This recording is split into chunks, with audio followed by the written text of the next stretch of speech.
Hello and welcome to episode 11 of Tales from the TARDIS Podcast. I'm your host Scott Summers, and today is going to be my review of Doctor Who Series 10 Episode 5 Oxygen. And thank you for returning to this podcast once more for another of my reviews.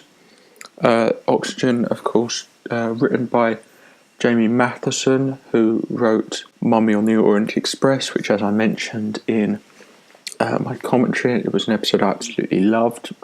One of my favourite Peter Capaldi episodes. One of my favourite episodes of the new series, or just of the show as a whole. I absolutely loved that episode. He also wrote Flatline, which obviously is in sort of the whole of the Doctor Who fandom is praised very highly. I am, as I said, in the minority. I wasn't the biggest fan of Flatline, as a lot of people were. Obviously, I'll probably talk more about that if I have an episode talking about Flatline. And then he also, with Stephen Moffat, co-wrote The Girl Who Died, which I thought was a really nice episode.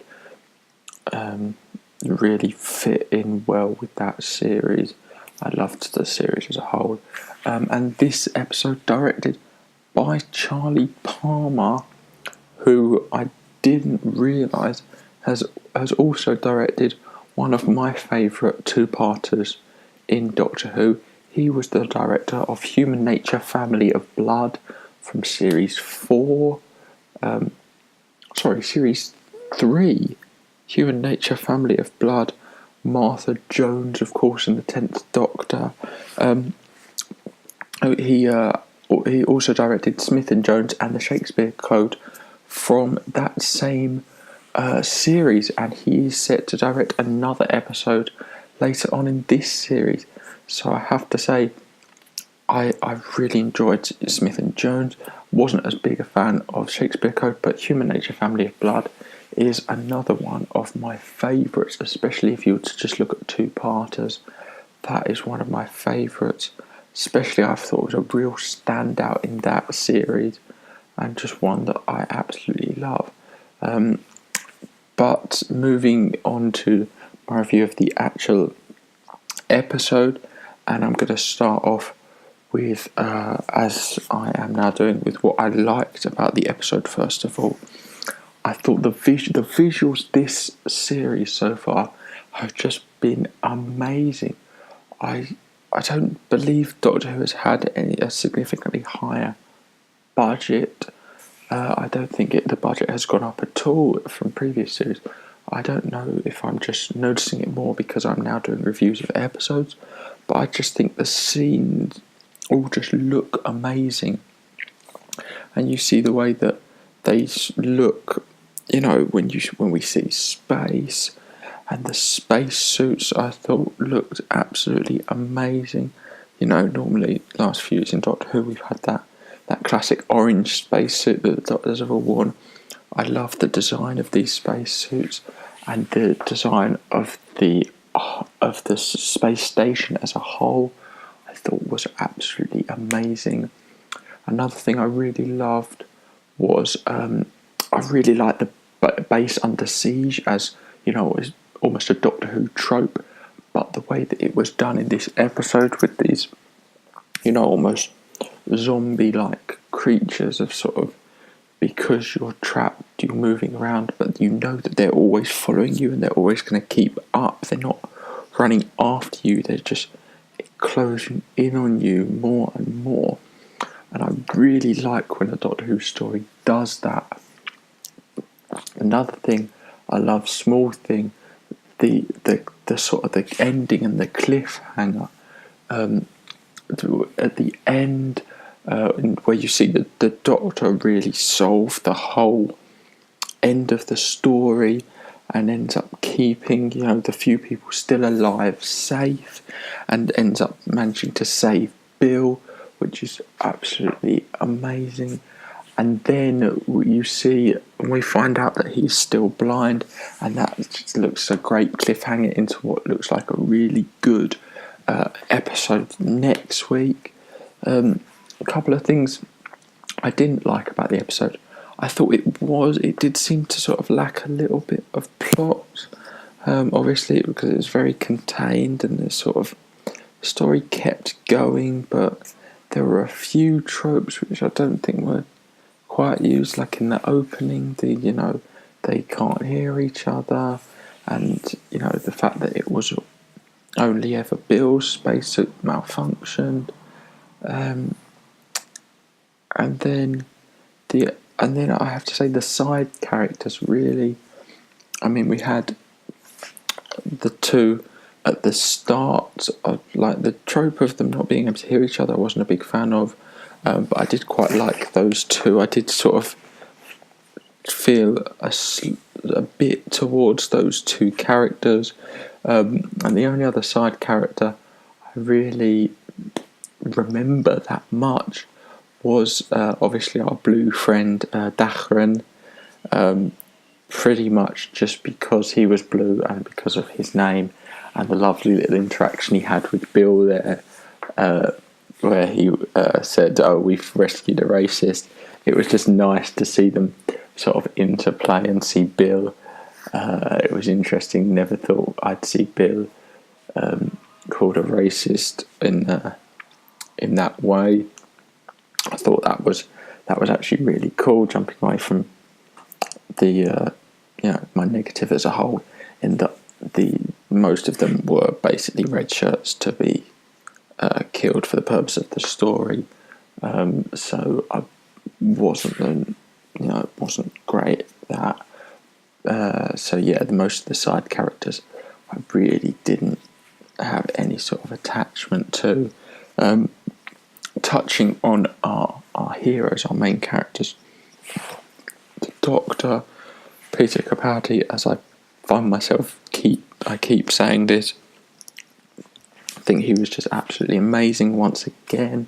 The way he managed to save Bill and the way that he manages to save as many people as he can when he spends most of the second half of the episode blind and manages to get them through that, and then as I've already said, the cliffhanger into next week where he's blind. I just still loving Peter Capaldi and still not wanting him to go. I thought Bill, we got to see a different side to Bill and a different side to Pearl Mackie's acting this week, where for virtually the whole story, once they establish themselves on the space station, she's nervous, like very new. You can tell that she's not an experienced companion at this point, but you've really got to see more of a range, and you got to see her nervous and struggling throughout the episode, which I thought just allowed you to see another side. And I'm so pleased at how much they're fleshing out this companion. If she is only here for this series, I feel like they're giving us a really fleshed out, really good companion. And I do just want to touch on Nardole. As much as I love Matt Lucas, and Nardole here is very much sort of, he really is the Doctor's conscience and the Doctor's voice of reason. And I think he does that really well, obviously, to the point where it's still annoying the Doctor, but at least we're not seeing much of a clash between Nardole and Bill, and it was nice to see the three, the crowded TARDIS, three people on an adventure again. I really enjoyed that, but if Matt Lucas and Nardole are going to be used like that, in a series of episodes, I feel like it might get a bit repetitive. So that's all I really have to say on him.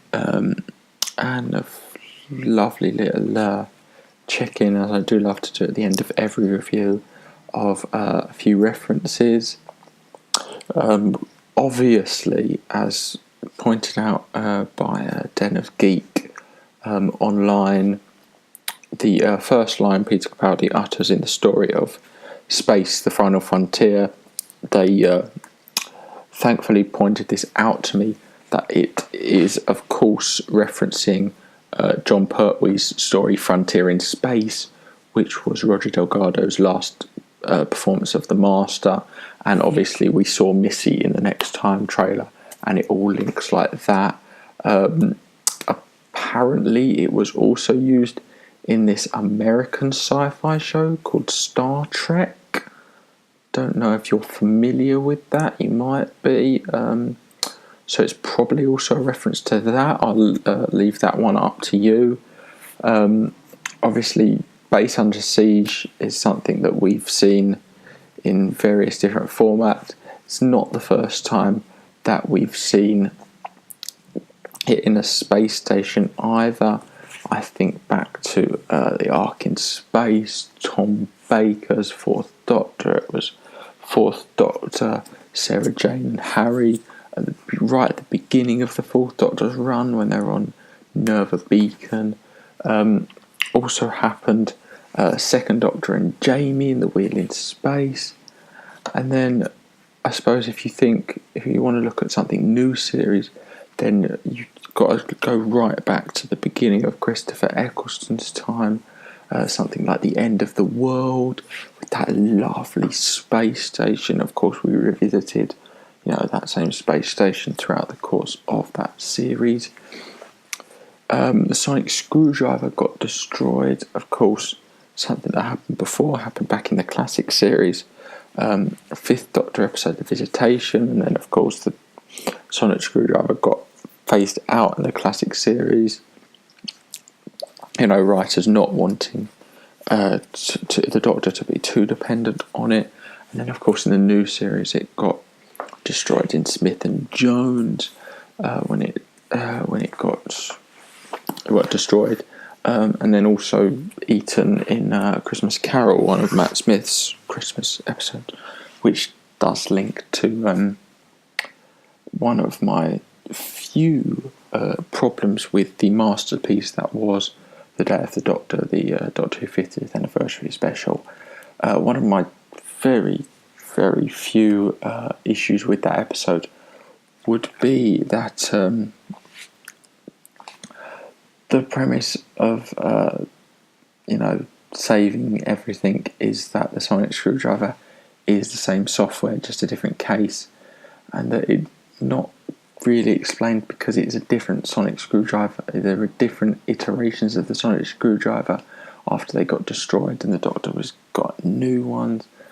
But in my head, it's explained with the TARDIS issues them all, and then it's like you get a new phone and you just upload everything from the previous phone to that. But not talking about the 50th anniversary special, which is an episode I loved. It's another one of my real absolute favourites. And obviously in this episode, at the end, the Doctor ends up blind. While we've not had the Doctor go blind before, as I mentioned in my commentary, Sarah Jane went blind in the Fourth Doctor episode, The Brain of Morbius. We also had another Fourth Doctor companion, Leela, briefly went blind in the Horror of Fang Rock. An interesting thing about that was then the explosion of the Rutan ship in the Horror of Fang Rock also changed Leela's eye colour, but looking outside of the actual show there, that was actually because Louise Jameson, the actually plays Leela, had an issue wearing the brown contact lenses for her character, so the writers wrote that in to explain the change, which I thought was, just if you didn't know about that, you wouldn't think anything of it, but I thought it was just cool they did that.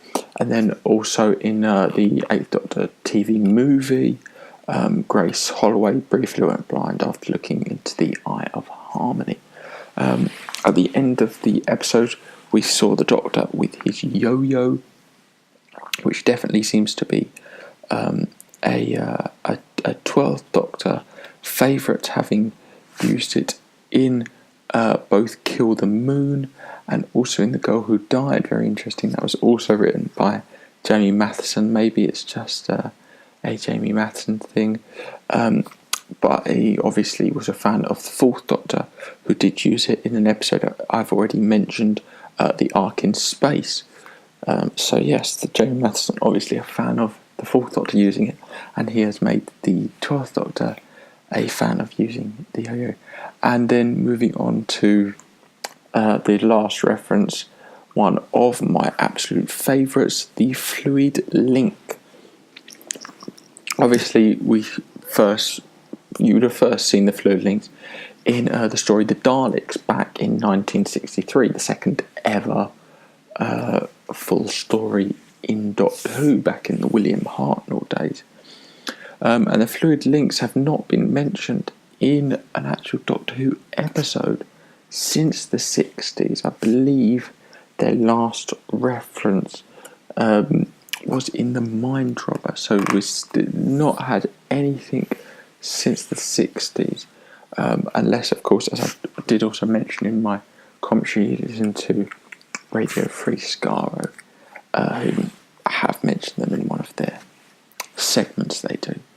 And yes, obviously, either the Doctor was always lying because he wanted to explore the planet in the Daleks, or the Doctor may have just made some changes. It's very possible he just made changes to the TARDIS since then, or maybe the TARDIS has adapted. Who knows? Maybe the TARDIS doesn't want him making changes. Anyway, that concludes my review of Oxygen, and the only thing left to do is to rate the episode. Now, I sort of went back and forth with this episode in terms of how I would rate it. It wouldn't go right at the top for me. I really loved last week's episode, Knock Knock. I know it wasn't seen as such a great episode by most people. Most people preferred Thin Ice the week before.